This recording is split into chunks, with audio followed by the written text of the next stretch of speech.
أعوذ بالله من الشيطان الرجيم. بسم الله الرحمن الرحيم. الحمد لله رب العالمين والعاقبة للمتقين ولا عدوان إلا على الظالمين، وأشهد أن لا إله إلا الله ولي الصالحين، وأشهد أن محمدا عبده ورسوله وصفيه من خلقه وخليله، صلوات الله وسلامه عليه وعلى آله وصحبه أجمعين. وبعد.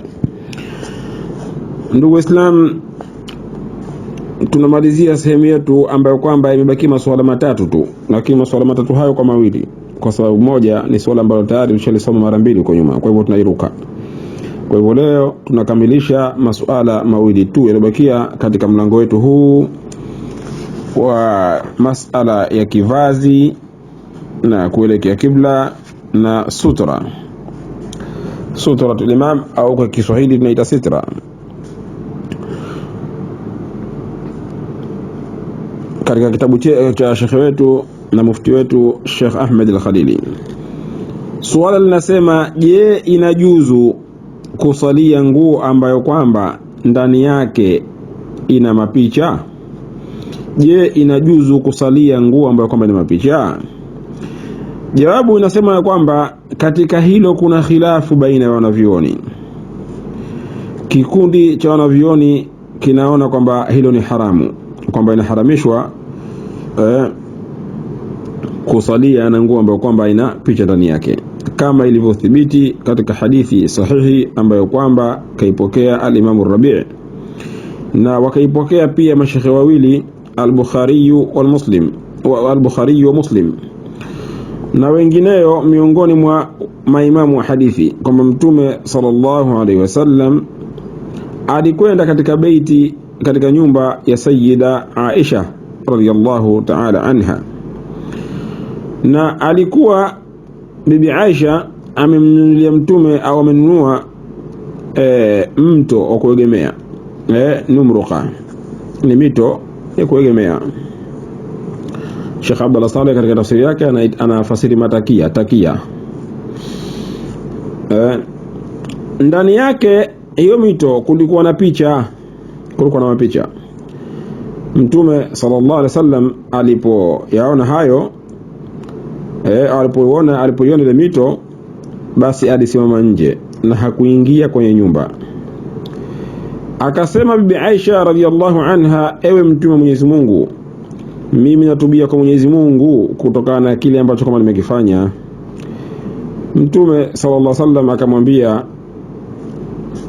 akamwambia, vipi habari ya huu mto? Huu mto habari yake ni nini?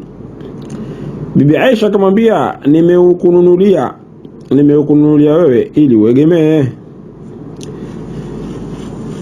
Mtume sallallahu alaihi wasallam akasema, hakika ya wenye picha hizi, yani wenye kuzichora picha hizi, wataadhibiwa siku ya kiyama, na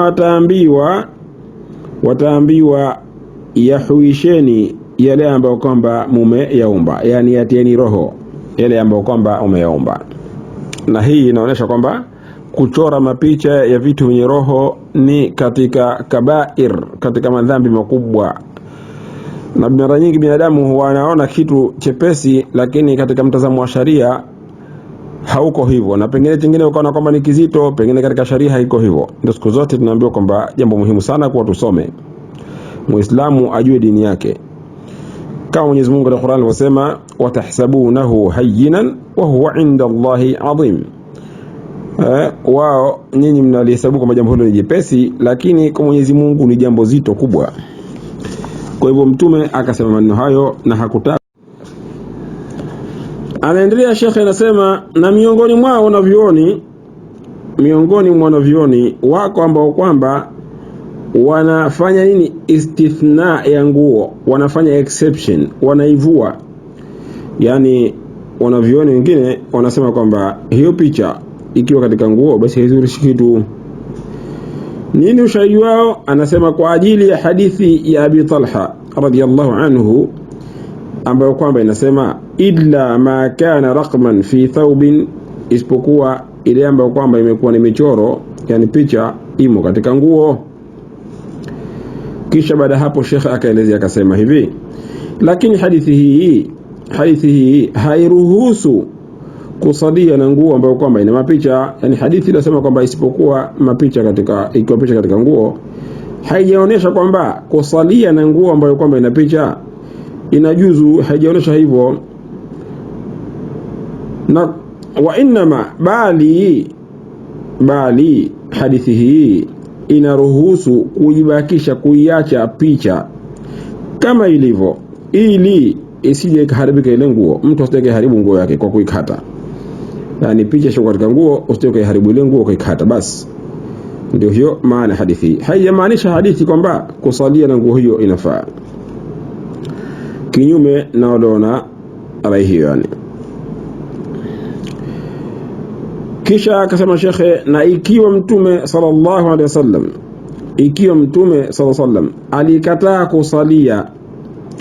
alikataa kusalia nguo ambayo kwamba kapewa zawadi na Abu Jahm, na akamrejeshea kwa sababu tu nguo hiyo inamshughulisha yeye katika sala, inakuwa hawezi kuwa na khushui, basi itakuwaje nguo ambayo kwamba ina mapicha?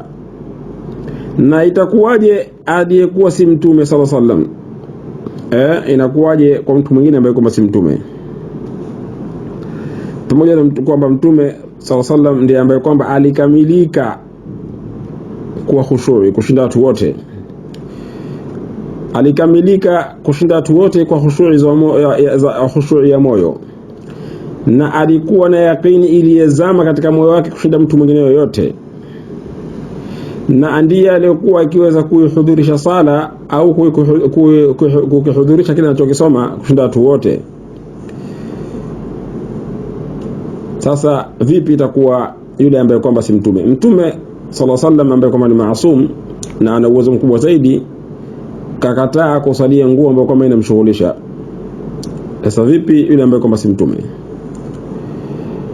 Na asiye kwa mtume sallallahu alaihi wasallam, basi inampasa achukue hadhari zaidi, kwa sababu kuathirika juu yake au kuathiriwa yeye kutokana na wasiwasi wa shetani basi ni kukubwa zaidi. Kwa hivyo kifupi ni kwamba kusalia nguo ambayo kwamba ina mapicha haifai, mapicha yenye vitu vya roho, na hiyo ni kauli ya maulama. Swali la pili tunaliruka kwa vile tushasoma sana huko nyuma. Swali la tatu linasema, anauliza mwenye kuuliza, hivyo kweli ni sahihi kwamba nyinyi, yani wewe Sheikh Ahmed Khalili, umetoa fatwa kwamba ni batili sala ya wenye kusali ikiwa yule sitra au kwa Kiarabu sutra, ikiwa sitra wa imamu ni musbil? Yani kuna hadithi za Mtume sallallahu alaihi wasallam nyingi zimekataza kwamba mwanamume asiwe musbil, na kwamba kitachozidi zaidi ya hapa basi hicho ni katika moto. Musbil maana yake ni mtu ambaye kwamba nguo yake imevuka vifundo vyake vya mguu. Yani mwanamume haruhusiwi kuvaa nguo ikavuka vifundo vya miguu, mwisho mpaka kwenye vifundo karuhusiwa, mwisho wake ni hapo, lakini visivuke. Sasa imamu akisalisha, mtu mwenyewe kwanza akisali katika madhhabi ya Kibadhi katika sala katika nguo kama hiyo, sala yake ni batila, haikubaliki, sala yake ni batil. Na akiwa imamu atasalisha vile vile, sala yake ni batil, na wanaomfuata pia vile vile sala yao ni batil. Sasa swala hapa linakuja, yule anayekaa nyuma ya imamu moja kwa moja ndio ambaye kwamba anaitwa sutratul imam au sitra ya imam. Sasa huyu sutratul imam akiwa nguo yake naye imevuka vifundo, je, sala yake ni batil? Hili ndio swala ambalo kwamba kauli za samahati Sheikh. Anaendelea muulizaji kwa kusema, ikiwa haya yaliyosemwa ni sahihi, je, ana dhambi gani huyu ambaye kwamba yuko ncha ya safu, yani ile safu ya mwanzo yote ile, ikiwa aliye nyuma ya imamu? Kwanza, ikiwa imamu nguo yake imevuka vifundo, basi watu wote sala yao ni batila, haikubaliki, kwa sababu sala ya maamuma imeambatana na sala ya imamu. Akiwa sitra imamu tu ndio ambaye kwamba nguo yake imevuka vifundo, basi watu mstari wa kwanza wote ule sala yao haikubaliki, ni batila. Hii ni katika madhhabi ya Kibadhi. Kisha ikiwa ni sahihi hayo losemwa, sasa yule aliyokuwa nje ya safu kule na yeye nguo yake haikuvuka vifundo, yeye ana dhambi gani? Kisha sisi katika msikiti wetu tumepata mtihani wa mzee ambaye yeye ndo anasutu yote anakuwa nyuma imamu, anakuwa sutratul imam, naye kashikilia kutaka kuvaa nguo ambayo kwamba imevuka vifundo, na anasema kwamba kusema kwamba sala inabatilika kwa sababu mtu kakaa hapo na nguo yake imevuka vifundo, kauli hiyo haikuwepo katika zama za maimamu. Na anasema kwamba hivi nguo kuvuka vifundo inakuwa ni haramu ikiwa mtu kakusudia kufanya kibri. Sasa je, shekhe, muna jawabu gani kuhusu masala haya? Jawabu, kwanza fatwa hiyo ni kweli sahihi, ndivyo nilivyosema hivyo kwamba sitra akikaa na ikawa nguo yake imevuka vifundo, narudia tena, sitra ni yule ambaye kwamba anakaa nyuma imamu moja kwa moja, ndio inaitwa sitra, au kwa Kiarabu sahihi ni sutra. Sawa Na fatwa hii Sheikh anasema ni miongoni ambao kwamba haitakiwi kwa watu wakhtalifiane, kwa sababu imethibiti kufisidika, kuharibika sala ya mtu ambaye kwamba nguo yake imevuka vifundo kwa dalili ambazo kwamba hazina shaka ndani yake, hazina shaka juu sahihi wake. Na yule ambaye kwamba halikadhalika ambaye kwamba anakaa nyuma imamu vile vile, ikiwa sala yake itafisidika, itaharibika, basi inafisidika sala ya sala ya watu safu nzima bila khilafu. Hakuna khilafu katika hilo, hakuna khilafu katika madhhabi ya Kiibadhi kuhusu swala la mtu aliye ambaye kwamba kaburuta nguo, na hakuna khilafu. Lakini khilafu iliyokuwepo baina hao na vijana wa Kiibadhi, khilafu iliyokuwepo ni ikiwa yule ambaye kaa sitra hakukaa sawa sawa na imamu, ikawa yeye kakaa kidogo, kachukua nafasi kidogo, halafu na mwingine ambaye kwamba haburuti nguo kaingia kidogo. Tumefahamu ikawa watu wawili wote wamekaa nyuma ya imamu, kila mmoja kachukua sehemu ndogo katika ule kukaa sana imamu. Hapa ndio kuna khilafu. Na pamoja na haya, shekhi hapa hakusema lakini kaulizwa siku moja mbele yangu, akasema ikiwa ataingia mtu ambaye kwamba nguo yake si musbil, yani haikuvuka vifundo, watashirikiana na yule ambaye kwamba imevuka vifundo, basi sala haibatiliki ya hao watu walio mstari huo, mstari wa kwanza. Anasema haibatiliki. Akaulizwa, je, kuingia kwenye kiasi gani? Asema hata kuingia kidogo tu, iko kashiriki naye hata kidogo tu. Hayo kasema mbele yangu, nipo.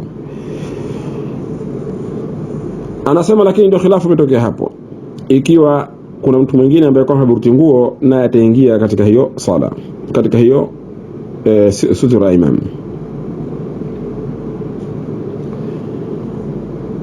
Na swala nini dhambi, ulipouliza nini dhambi ya wale wengine ambao kwamba wako nje ya safu kutokana na kitendo cha huyu mtu ambaye kwamba yeye ndo kaburuta nguo, wale wengine wana dhambi gani?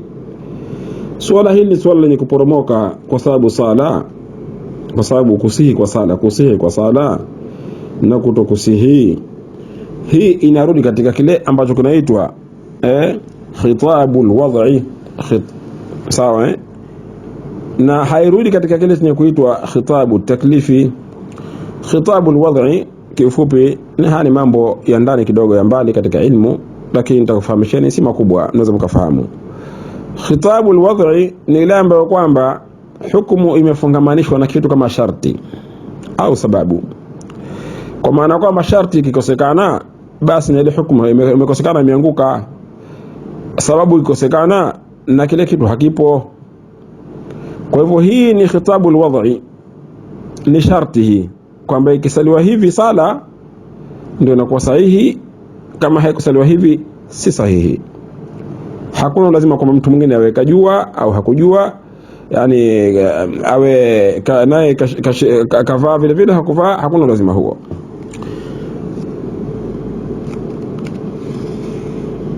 Kwa hivyo Sheikh anasema na kwa sababu hiyo hakushurutishwi ndani yake kuwa mtu akusudie. Mfano wake ni kama mtu kutoka na hadath ambayo kwamba inatengua udhu, haja kubwa au ndogo au kutoka upepo, hata kama hakukusudia yule ambaye kwamba katoa hadath, basi sala yake hiyo inakuwa udhu wake shatenguka tu. Tumefahamiana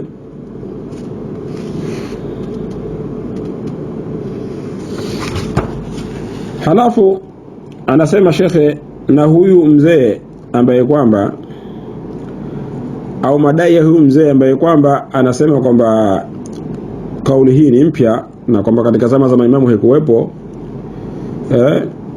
asema huu ni uongo safi kabisa. Inaonyesha kwamba huyu mtu ni mjinga, msemaji mwenyewe ni mjinga, na kuendelea kwake kushikamana na batil, kwani maandiko ya maimamu haya yako wazi, yanatoa shahidi, yanashuhudia kinyume na alivyodai yeye, na inatosha sunna mtume sallallahu alaihi wasallam kuwa ndio yenye kuhukumu katika madai hayo, kwamba uharamu wa kuvuka nguo, anasema kwamba na uharamu wa kuwa nguo umevuka kifundo na uharamu wa kuwa nguo umevuka kifundo haujafungamanishwa na kibri au vipi, sawa na kwamba madai hayo ya kwamba uharamu huo umefungamanishwa na kibri, basi ni madai batil, hayo madai batil, na tumeyabainisha ubatili wake katika research maalum, utafiti maalum ambao kwamba tuliohusisha kwa kulizungumzia swala hilo, kama ambavyo kwamba tulibainisha kwamba hicho kitendo chenyewe cha kufanya nguo ivuke kifundo, hicho kitendo chenyewe hicho basi chenyewe ni kibri. Rejea katika research hiyo, katika bahthi hiyo utajionea mwenyewe. Wallahu tabaraka wa taala a'lam. Inshallah kwa leo tunaishi hapa, na tutakuwa tumekwisha katika mlango wenye kuhusiana na kuvaa. Unafuatia mlango wa mambo ya nyakati, lakini naam, tutasoma kidogo inshallah, na ikaribia Ramadhani tutakwenda katika masala ya kufunga Ramadhani ili tupate faida za Ramadhani. أقول قولي هذا وأستغفر الله العظيم لي ولكم. ربنا آتنا في الدنيا حسنة وفي الآخرة حسنة وقنا عذاب النار، وصلى الله وسلم بارك على سيدنا محمد وعلى آله وصحبه أجمعين، والحمد لله رب العالمين.